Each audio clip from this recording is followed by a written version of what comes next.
Let's look at a few definitions. Now, definitions are important for us to consider because it gives you a better understanding of what one's referring to and certain terminology that one will be using often when you're taking measurements.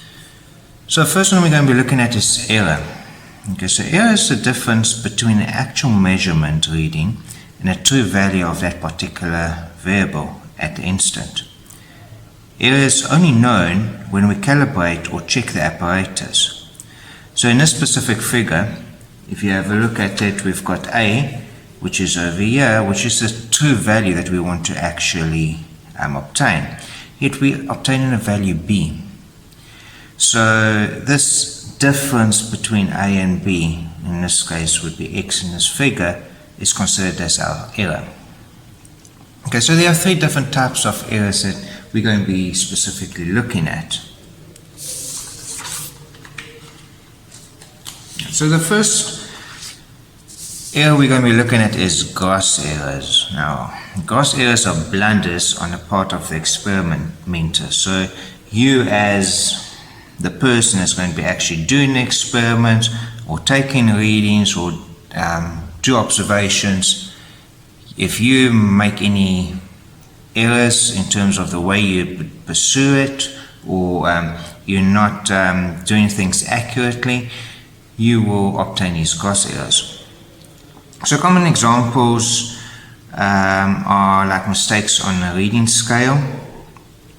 It could be error of parallax, incorrect settings on it. So we would, if you have a look at, for example, if we look at this multimeter over here, you will see that there's different settings that we've got over here. You know, you might be, for example, want to measure voltage, but in the meantime you've got a setting on one of the ohms over there. Or another common mistake that's often made is you want to measure DC voltage, which would be this range over here, but instead you're measuring AC voltage. And when you're measuring DC voltage, because there's no fluctuation and alternating signal, it often gives you a low reading like of 0 volts or so, even though there might be a DC voltage. So it could be those incorrect settings. And then it could be the assumption of wrong sensitivity. Like we looked at a voltmeter over here, you do have different sensitivities that we can consider. For example, measuring DC voltage over there, you can have a maximum range, maximum value of 200 millivolts, maybe 2 volts, maybe 20 volts, also depending on which setting you want to have it over there. A common mistake also that you just need to always be aware of is sometimes people would want to measure current over here, and so they measure the current, forget that they've put it back onto the voltage part of the multimeter, and then they try and measure voltage, and then they pop the fuse within a multimeter. So that's also just something to keep in mind. So anyway, error of parallax is, as pretty much shown in this diagram, when you're wanting to take a reading off some measuring dial or so, you need to actually look at it from straight above. That will give you the correct value and the actual value of that specific reading. Looking at it from the side could give you an incorrect reading depending on what angle you're viewing it. So this is important things to take into account. Okay, next type of error is systematic errors. So these are the incorrect repeated readings by the same amount. Therefore, the reading seems precise. And so they often arise from instrument malfunction. It could be due to some drift in a device over time. It does happen that the calibration can go out. It could be incorrect scale graduation that could have been used. It could be incorrect calibration as well. you're calibrating for the 0 value, but in the meantime there was some other weight on the scale, and therefore what you thought was 0 was not actually a 0 calibrated value. And then you could also have incorrect interpretation of results.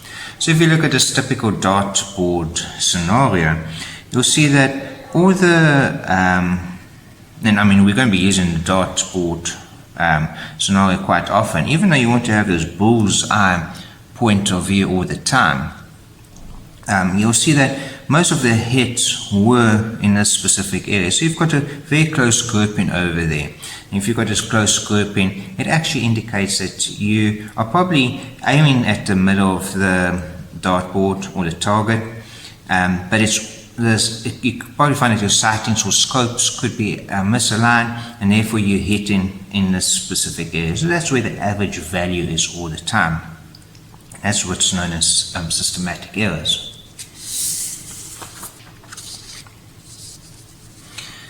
I think the next type of error that we're going to be looking at is random errors. So random errors arise from observations varying even though similar conditions apply at each measurement. So these are accidental, small, or independent.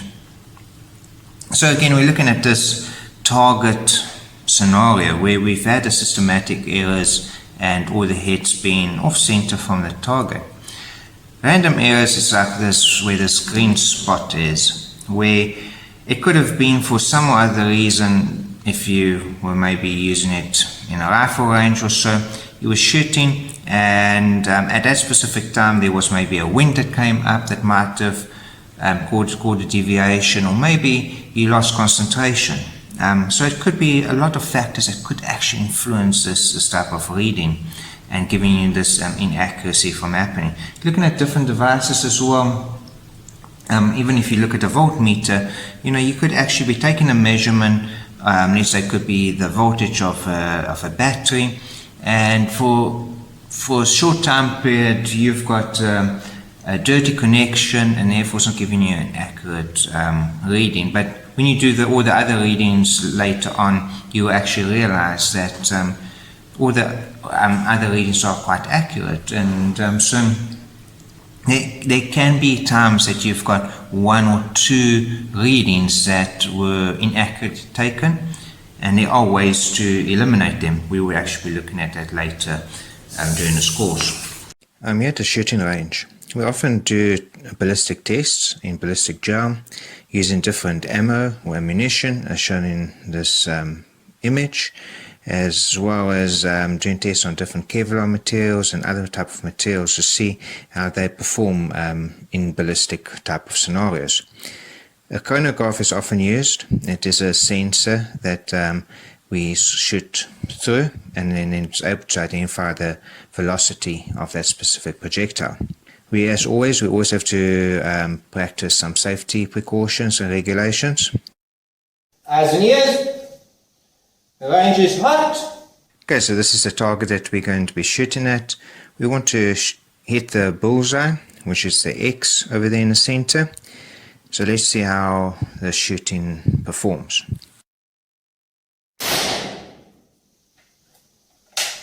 Alright, so this one hit in the ring with the number 9 in it. It's not on the bullseye, but let's give it another try. Right, this one's also hit a ring with the number 9 in it. It is almost exactly in the same position as the previous shot. This one hit ring number 10. So it's a closer shot towards the bullseye, but still not in the center as we would expect it to be. This one hit the ring with the number 9 in it. Again, not the best shot as we didn't get the bullseye, but we'll keep on trying, see how it goes. Right, this one's a bit closer to the bullseye. It's hit ring number 10. Ring number 10 was hit again. Now ring number 9 has been hit. Okay, and now ring number 10 has been hit. So from these 8 shots, we can see there's a close grouping. Most of them are in the same area. So we can identify these as systematic errors. And this is probably due to the fact that the scope is not aligned and set up and calibrated properly. So I'm going to now calibrate the scope, and I'm going to change the settings to make sure that it's able to then shoot directly on the bullseye. Now that I've set it in, let's see how the shooting happens. So that one hit the bullseye. Even though it's a little bit to the side of it, it did hit that circle with the X in it. The next one shot the X as well, at least a circle with the X in it. So it's again hits the bullseye. The next projectile also hit the bullseye. And so we can now see that the scope is set in and is calibrated correctly. So this grouping that we've got now is very accurate and precise. Now let's go and give our last shot again. Okay, now you would see it went completely out. It went into ring number 8. And what actually happened over there is, as I was about to pull the trigger, a fly landed on my nose, which irritated me, and I diverted a bit. So that's a little bit way off the center bullseye mark that I was planning to hit. And it's known as a random error. It's something that didn't happen often. It's completely out of the normal sort of groupings. So this would be usually an error, and we would normally discard this reading because it wasn't really as part of accurate and controlled experiment and test that we were conducting. Clear. Range safe. In uncertainty. So uncertainty is the estimated value. So what the error would be if we could calibrate the apparatus. Okay, so for instance, if you measure the thickness of a cover of a book using an ordinary ruler, your measurement is reliable only to the nearest millimeter. Okay, so if 3 millimeter, it would be wrong to state that it is 3.00 millimeter because the limitation of measured in device used. So with the ruler, because we cannot actually go to 1/100th of a millimeter in terms of measurement, we won't be able to get that type of precision accuracy. So the actual reading could be 3.00 millimeters. It could be actually done quite accurately if it is that, but it could also be 2.85 millimeters or maybe 3.11 millimeters. So if you use a micrometer caliper, and you would actually find that the actual reading would be 2.91 millimeter. So obviously with your caliper, you've got small uncertainty and small accurate. So the uncertainty is the distinction between these two type of measurements that we are be looking at. Okay, then accuracy. This indicates a deviation of the reading from the known or calibrated input. So if the instrument gives 98 units, when 100 units is the true value, then the accuracy is 2%. So we usually indicate accuracy as a percentage of the full deflection.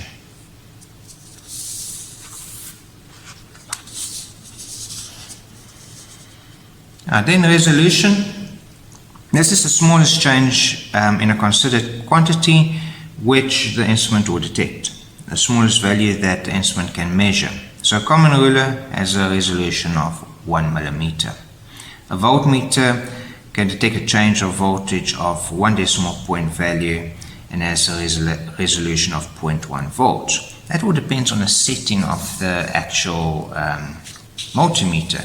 So you'll see over here we're able to measure a voltage of 1.2 volts or 1.23 volts or 1.231 volts, and so that resolution does increase. And I can show you that with the multimeter over here.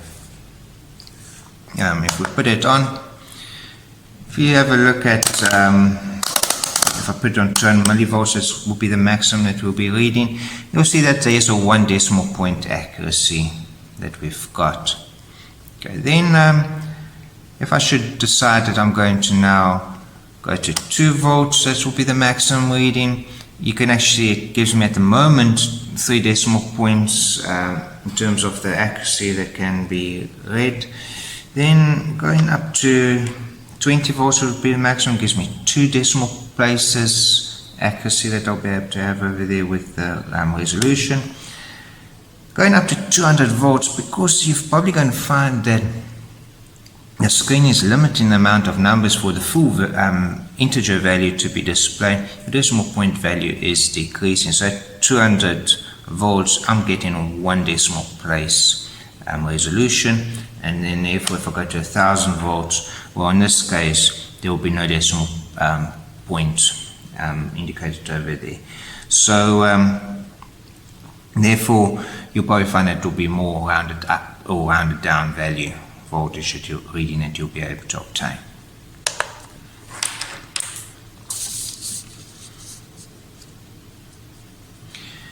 Sensitivity. So this is the ratio of deflection of the indicator to the change in quality being measured. So you can consider this equation where sensitivity is the change in indicator over the change in quantity. So let's look at an example where this is being used, which will then make sense. So if we have a 1 millivolt change from a sensor, so you'll find that often sensors give out a different voltage as there's a force is applied to it. If it's a force sensor, maybe for every gram there might be 1 millivolt change that is detected. So we get in a 1 millivolt change from a sensor and moves an indicator across 20 millimeters on a plotting recorder. Then sensitivity is defined as 20 millimeters per millivolt. So this can be seen with this illustration of this figure over here. So as it goes up with jumps of 20 millimeters every time, we can get some indication in terms of how many millivolts have been obtained. So over here we would have 1 millivolt, which will be indicated over there. This will be 2 millivolts, which will be at this point over there, because we're getting at 40 millimeters distance over there. So this is the distance in millimeters we obtained over there, which means 60 millimeters would indicate a value of 3 millivolts. 80 millimeters would be giving us an indication of 4 millivolts being read. In this case, there hasn't been any reading from the sensor that's indicating 4 millivolts, yet we did obtain a value of 100 millivolts, 100 millimeters, which would be an indication of 5 millivolts. So you can actually see, using this equation, we can actually correlate these two values together.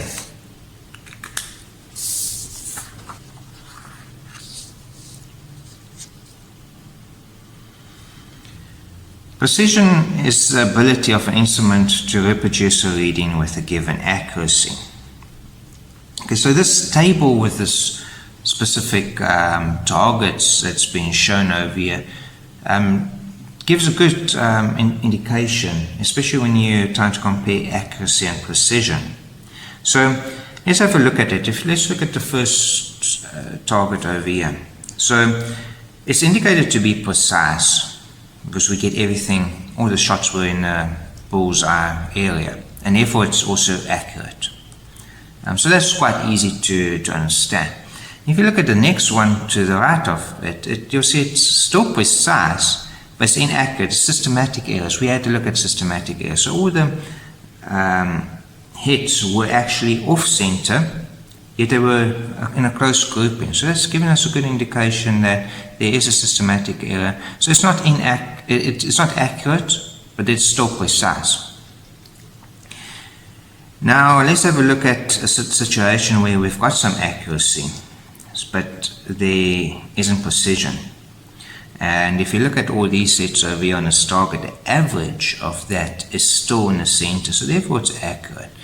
But the precision is not that great. And this could be sort of, if you're looking in terms of a shooting range scenario where a target's been hit with a rifle, for example, it could be that the distance is just so far away and the scope and the sightings aren't able to actually get accurate position on that center point, and therefore you might get a bit of a spread over there, but the spread is not that wide. It's still relatively close to each other. So depending again what you might, what your application might be, you might be happy that you're getting a hit like that in that specific area, and because let's say you go hunting, it might be that the hit will still hit the animal, and you might consider it to be acceptable.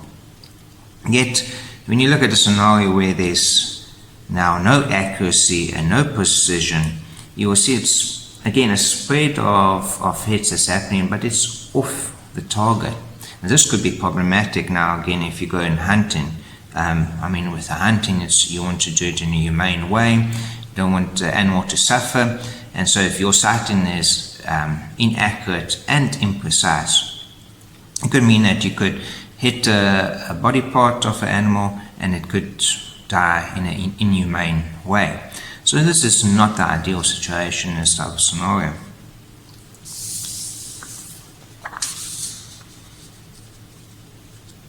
Finally, we're going to be looking at range. So this is a minimum to maximum value measured by an instrument sensor or gauge. So if you look at a common ruler, you'll find that the range is 300 millimeters. So the maximum reading is 300 millimeters, the minimum reading that you can get is 0 millimeters. A voltmeter could be 20 volts maximum. Again, if you look at this multimeter over here, you will see that we do have a situation where we can actually change the range of the reading. So we can have it to be 2 volts or 20 volts or maybe 200 volts, depending on where we're going to be measuring.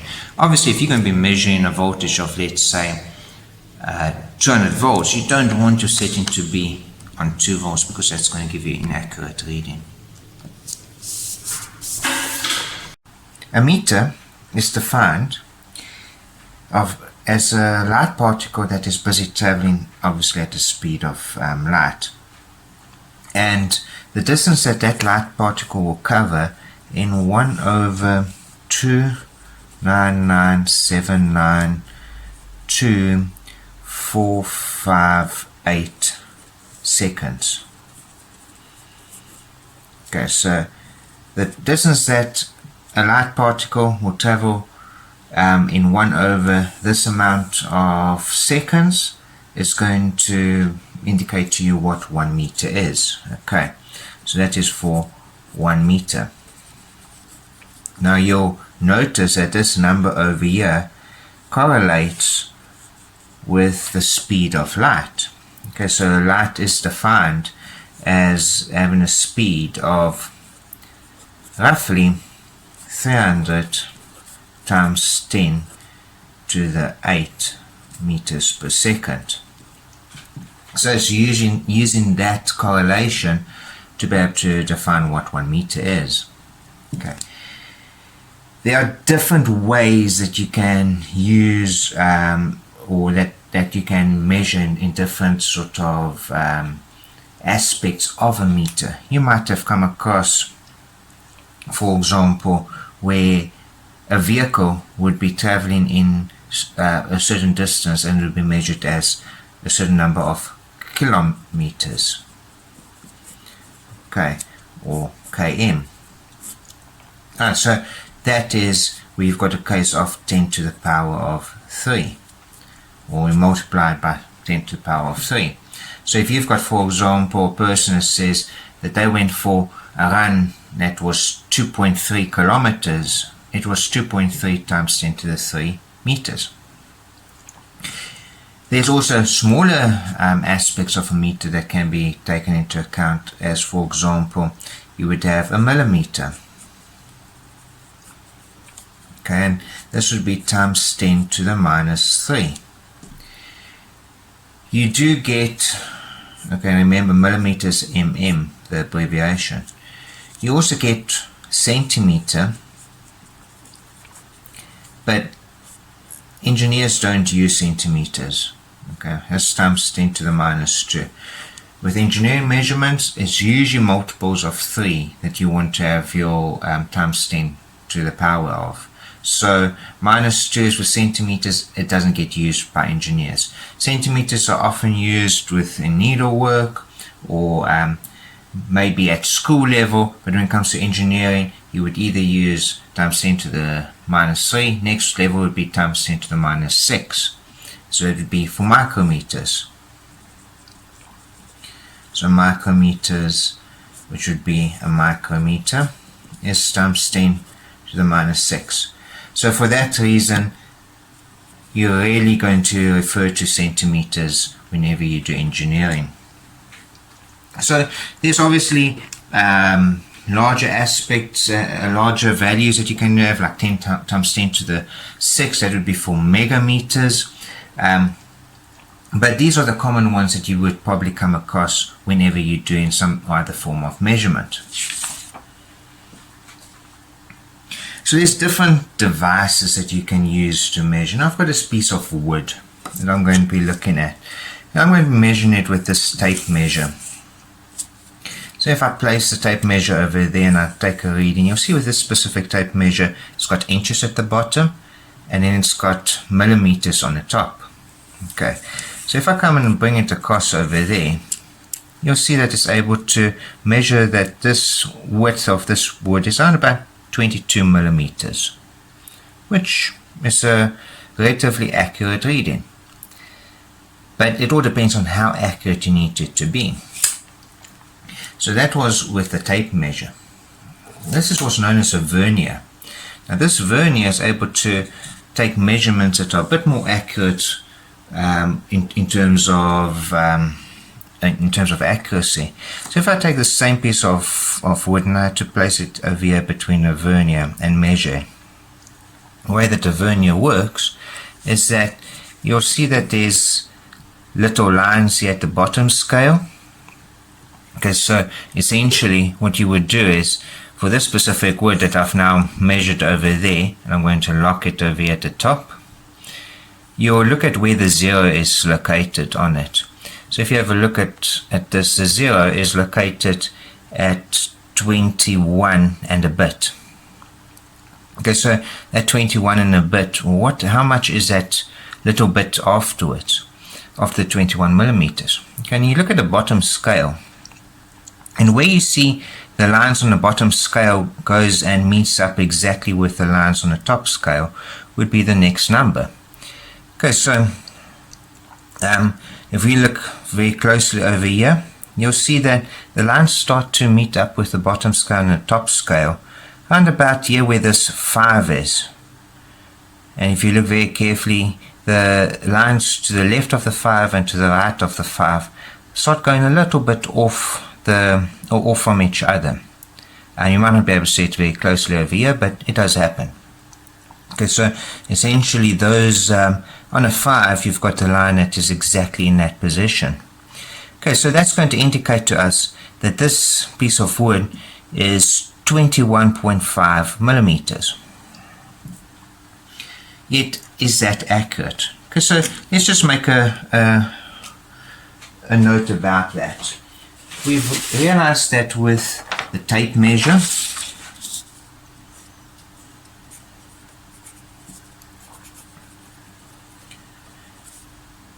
we indicated that it was 22 millimeters.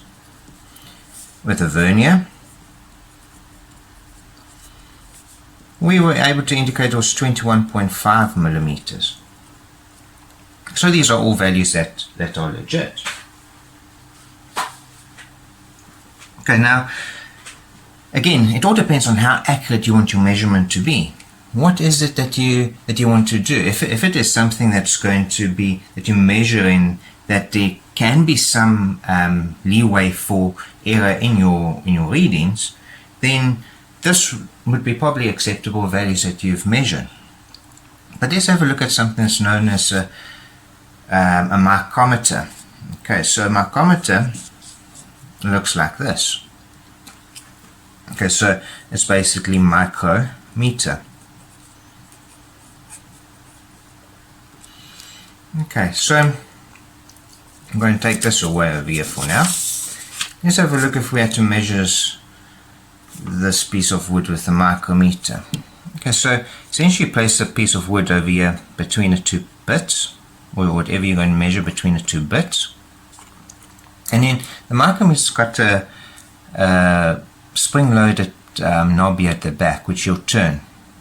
And it'll get to a point where it will turn, but it will almost be slipping. And that's so that you don't put too much pressure between these 2 points that it might compress your material like a piece of wood could. I can turn it over here and it'll probably make an indentation over there. But this will actually prevent that from happening. Okay, so when looking at a micrometer or micrometer, you're going to be able to do the readings in a very similar fashion. So firstly, what we're going to be doing is we're going to be looking at the readings over here on a side scale. Your micrometer's got a scale that's on the top for 5mm pieces, and also with 1mm in between. And at the bottom there's a scale as well. And that bottom scale is a 0.5mm indication. So essentially, if you look at this dial that I've got over here, if I go to 0, at the moment, if I take the piece of wood away, at the moment it's on 22mm, as you will see over there. But I can turn this dial, and when I get back to 0, you would see it would be lining up with the line at the bottom. Okay, and that would be an indication of that 22.5mm. And if I turn it another rotation and get back to 0, it would go to the next millimeter, which is 23mm. So that gives us quite a good accuracy in terms of every 0.5mm. Alright, so if we have to look at this piece of wood again and then to measure, now this, if you look at this micrometer, it's got a 0.01mm accuracy, and we'll see what reading we're able to get from it. Okay, so over there I'm able to see that there is 21.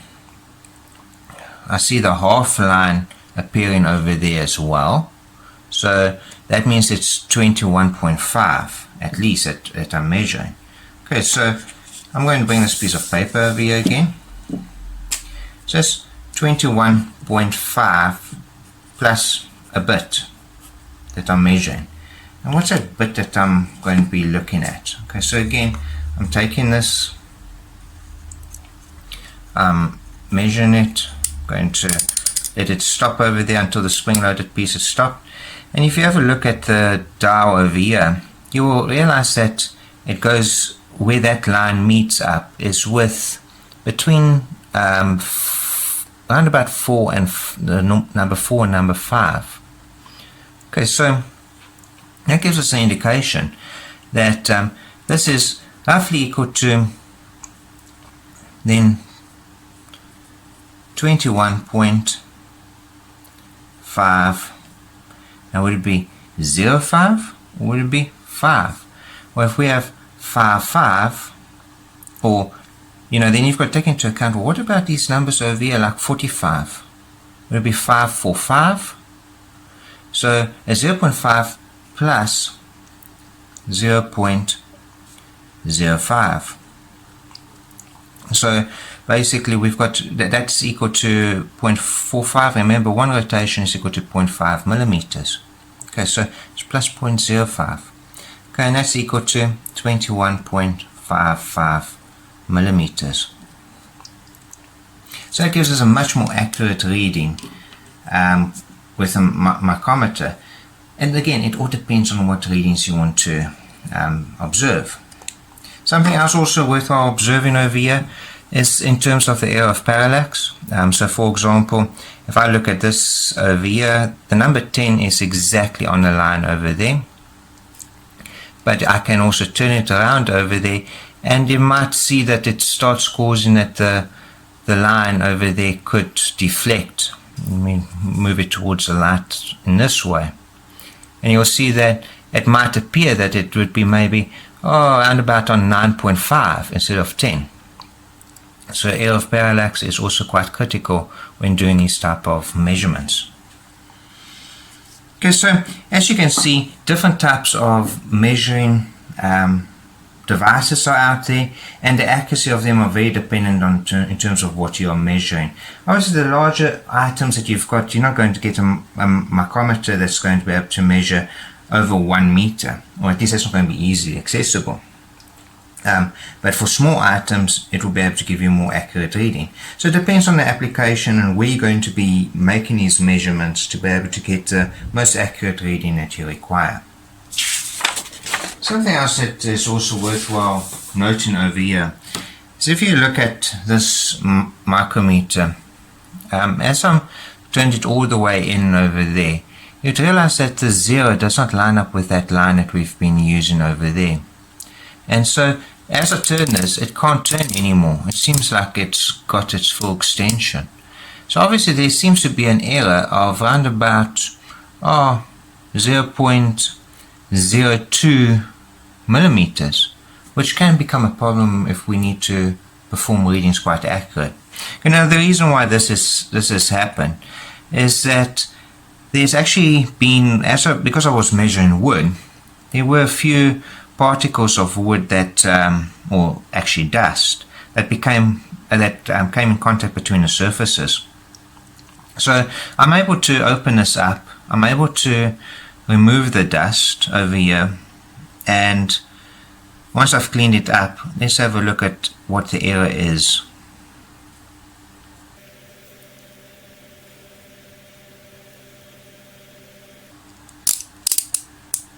Okay, now if you look at that, you'll realize that the error is much less. It is appearing on 0 over there, and therefore we've got now accurate reading that we're measuring. So again, if we left that dust over there and we tried to measure something else, that would have been a systematic error. It would have been an error that we would have to take into account for all our readings, and we might have to subtract that value every time we take a reading. So this is where it's important that before you take a reading, you make sure your system is calibrated to 0, and so that it will be able to give you the correct readings as required.